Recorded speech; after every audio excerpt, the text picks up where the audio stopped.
प्यारे दर्शकों नमस्कार। आइए नजर डालते हैं हमारे प्यारे राज्य हरियाणा की तमाम बड़ी खबरों पर। वीडियो शुरू करने से पहले कमेंट बॉक्स में जय हिंद लिखकर हमें सपोर्ट करें। तो चलिए शुरू करते हैं। प्रदेश के 22 जिलों में जल्द शुरू होने जा रही है ये सुविधा, लोगों को होगा लाभ। हरियाणा सरकार ने चंडीगढ़ से राज्य के 17 जिलों में डे केयर सेंटर यानी कि कैंसर सेंटर का वर्चुअल उद्घाटन किया। 5 जिलों में पहले से ही डे केयर सेंटर चल रहे थे। नए सेंटर के उद्घाटन के बाद 22 जिलों में डे केयर सेंटर चालू हो गए हैं।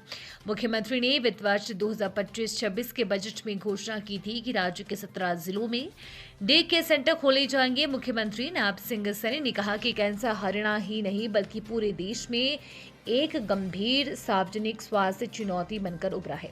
इसका इलाज काफी महंगा है। आमजन को ध्यान में रखते हुए रोगियों के लिए सेंटर खोले गए हैं।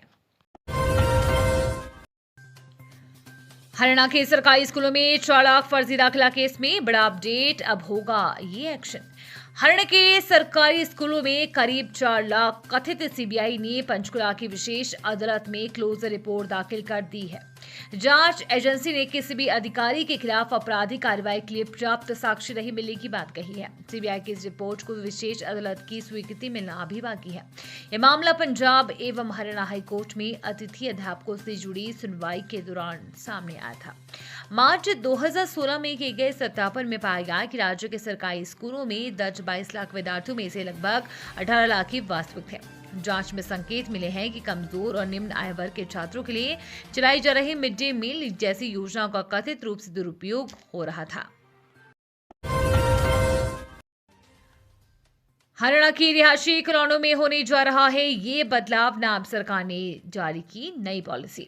हरियाणा सरकार ने लाइसेंस प्राप्त रिहायशी कॉलोनियों में नर्सिंग होम खोलने को लेकर बहुप्रतीक्षित नीति जारी कर दी है। टाउन एंड कंट्री प्लानिंग विभाग की ओर से जारी आदेश में स्पष्ट किया है कि ये फैसला इंडियन मेडिकल एसोसिएशन की मांग और लोगों को अपने ही मोहल्ले में गुणवत्तापूर्ण स्वास्थ्य सेवाएं उपलब्ध कराने के उद्देश्य से लिया गया है।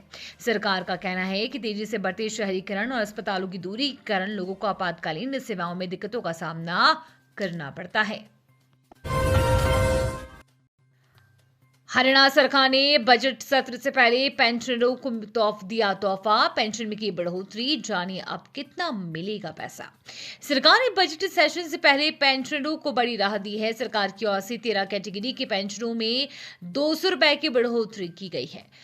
अब प्रदेश के करीब 30 लाखों पेंशनरों को 3200 से लेकर 14,000 रुपए तक की हर महीने पेंशन मिलेगी।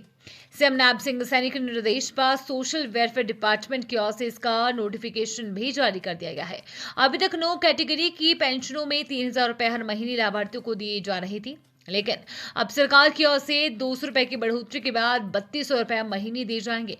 इन कैटेगरी में Ladli social security pension scheme, pension to differently abled person, widow pension जैसी स्कीम शामिल है। सीएम ने अधिकारियों को ये बढ़ोतरी और बढ़ी हुई पेंशन 2 दिनों के भीतर जारी करने के निर्देश दिए।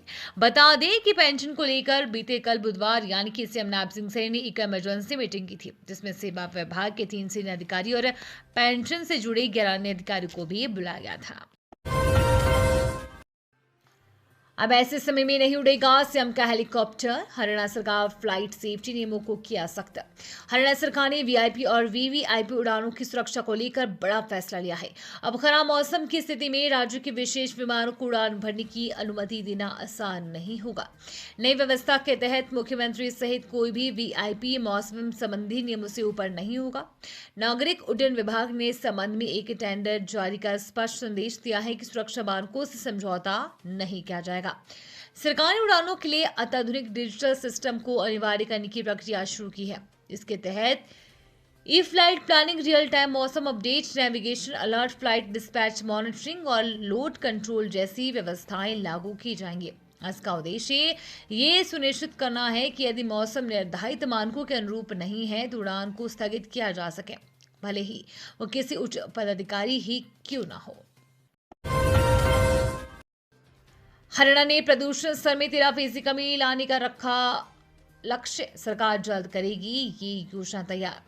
वायु प्रदूषण पर नियंत्रण के लिए हरियाणा सरकार ने वर्ष 2026 के अंत तक वायु गुणवत्ता सूचकांक यानी कि XQI में लगभग 13% तक कमी करने का लक्ष्य निर्धारित किया है। राज्य का वर्तमान वार्षिक औसत XQI लगभग 138 है। इसे 12 अंक घटाकर 120 के आसपास लाने की योजना तैयार की गई है। हरियाणा सरकार यानी कि हरियाणा राज्य प्रदूषण नियंत्रण बोर्ड ने विस्तृत प्रस्ताव तैयार कर लिया है, जिसे शीघ्र ही अंतिम रूप देकर वायु गुणवत्ता आयोग के साथ साझा किया जाएगा। मानसून की विदाई के बाद हरियाणा के कई शहर, विशेषकर NCR के अंतर्गत आने वाले 14 जिले गंभीर वायु प्रदूषण की चपेट में आ सकते हैं। हरियाणा का वार्षिक औसत वायु गुणवत्ता सूचकांक औसत 138 के आसपास है। हरियाणा राज्य प्रदूषण नियंत्रण बोर्ड ने इसे 2026 के अंत तक 120 के पास लाने का लक्ष्य रखा है। अच्छी पहल, सहार चौक पर NHAI ने तैनात की एम्बुलेंस। इस नंबर पर कॉल करते ही तुरंत मिलेगी मदद। सड़क सुरक्षा को मजबूत करते हुए राष्ट्रीय राजमार्ग प्राधिकरण यानी कि NHAI ने सहार चौक पर एक एम्बुलेंस तैनात की है। इस पहल का मुख्य उद्देश्य सड़क दुर्घटना की स्थिति में घायलों को समय पर अस्पताल पहुंचाकर उनकी जान बचाना है। एम्बुलेंस चालक सुखबीर सिंह ने बताया कि सहार चौक और इसके आसपास के गांव उनके अधिकार क्षेत्र में आते हैं। उन्होंने आमजन से अपील की है कि क्षेत्र में कोई भी सड़क हादसा होने पर तुरंत NHAI के टोल फ्री नंबर 1033-1033 पर कॉल करें। सूचना मिलते ही एम्बुलेंस तुरंत मौके पर पहुंचेगी। ये सुविधा 24 घंटे उपलब्ध रहेगी और आपात स्थिति में त्वरित राहत प्रदान की जाएगी।